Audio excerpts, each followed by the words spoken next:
Assalamualaikum warahmatullahi wabarakatuh.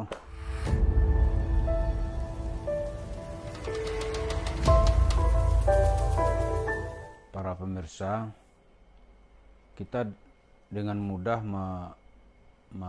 memberikan perbandingan ya.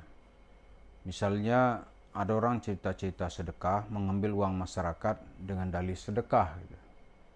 Itu bagaimana hukumnya? Kalau di zaman Nabi itu disebut pengkhianat. Ini ada cerita gitu.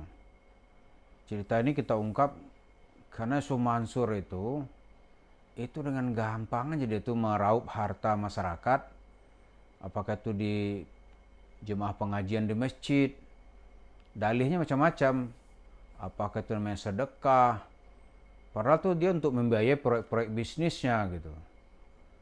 Apakah itu nampaknya investasi, kalau investasi orang nggak percaya lagi sudah, karena di mana-mana Mansur menggelar cerita investasi ujung-ujungnya penipuan. Cerita tabung tanah pun orang sudah nggak mau, karena tabung tanah begitu uang store tanah dikirim tuh tanah itu atas nama dirinya, atas nama istrinya gitu, atau atas nama anaknya.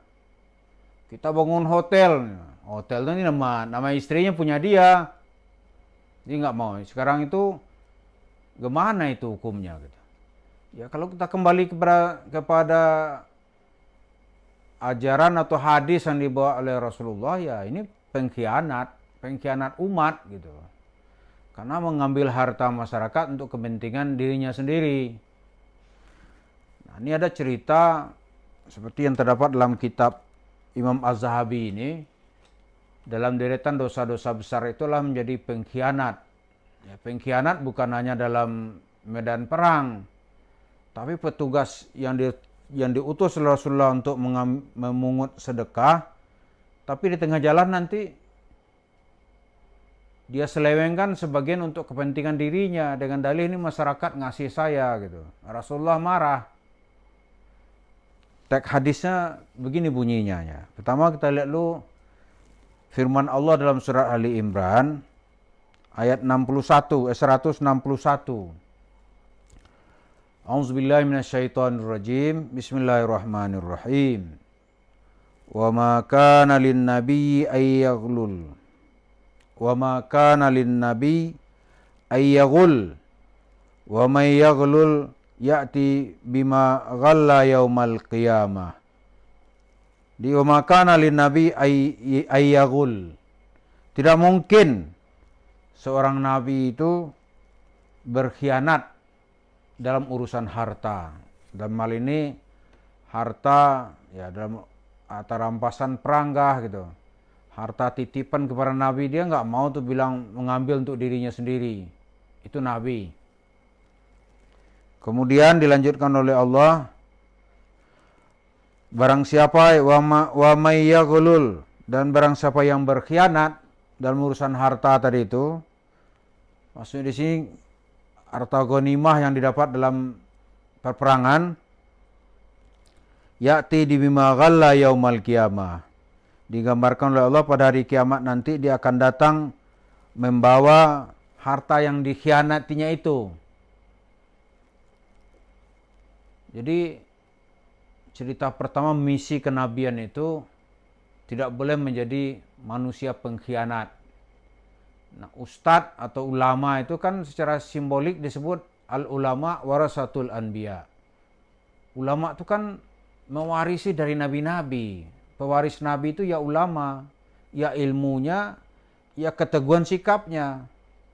Kalau nggak bisa begitu ya jangan jadi ustadz, jangan jadi ulama ya. Nah, ini ada ceritanya suatu hari Nabi itu mengirim sahabat-sahabatnya untuk memungut apa itu sedekah, apakah itu zakat gitu, kepada daerah-daerah yang sudah masuk di dalam wilayah kekuasaan Rasulullah gitu, atau kepada suku-suku yang sudah berdamai dengan Rasulullah Shallallahu Alaihi Wasallam.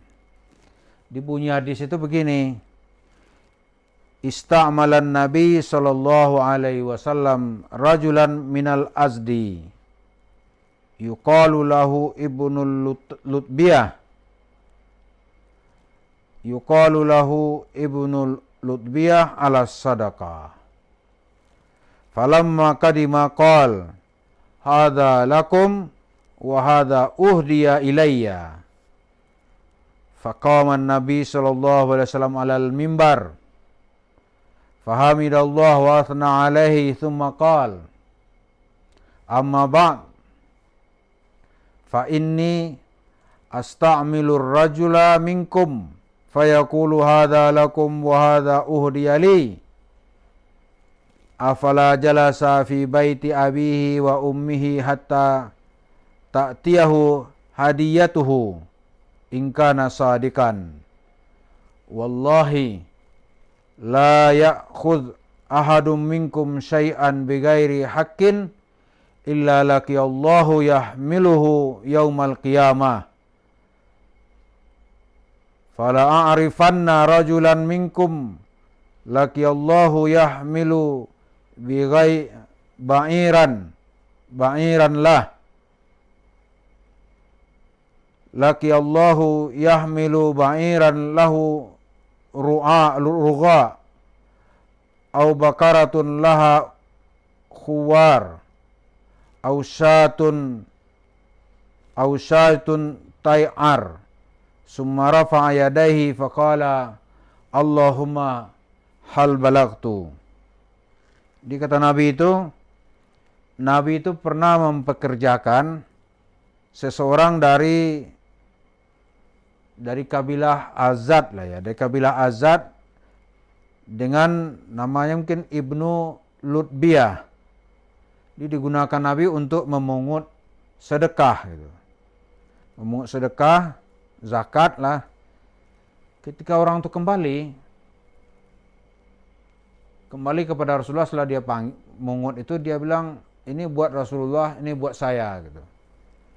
Rasulullah marah.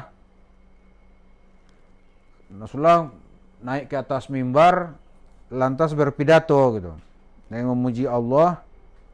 Kata Rasulullah begini, ini saya mempekerjakan seseorang dari kalian. Lalu dia mengatakan, ini milik engkau ya Rasulullah, ini bagian saya. Kata Rasulullah, ini kan bagianmu itu karena kamu ditunjuk menjadi pegawai pemungut zakat atau sedekah. Coba kamu duduk aja di rumah bapakmu, rumah ibumu, ada nggak orang yang mau ngantarin sedekah gitu? Nah, ini ceritanya. Jadi nggak benar kita cerita-cerita mentang-mentang membawa baju ustadz gitu. Lantas dengan seenaknya datang ke masjid, itu dalam tanda kutip ngambilin uang sedekah masyarakat untuk kepentingan pribadi. Itu kata Rasulullah itu seperti seseorang pengkhianat. Pengkhianat itu. Bahkan dalam perang pun ada sahabat yang meninggal. Kata sahabat yang lain, si fulan telah syahid ya Rasulullah. Kata Rasulullah, wa finnar. Enggak, dia masuk neraka itu. Kenapa? Dia pengkhianat. Itu coba buka di bajunya itu, di balik itu ada harta ghanimah yang belum dibagi, diambil untuk kepentingannya sendiri gitu. Ini berat sekali.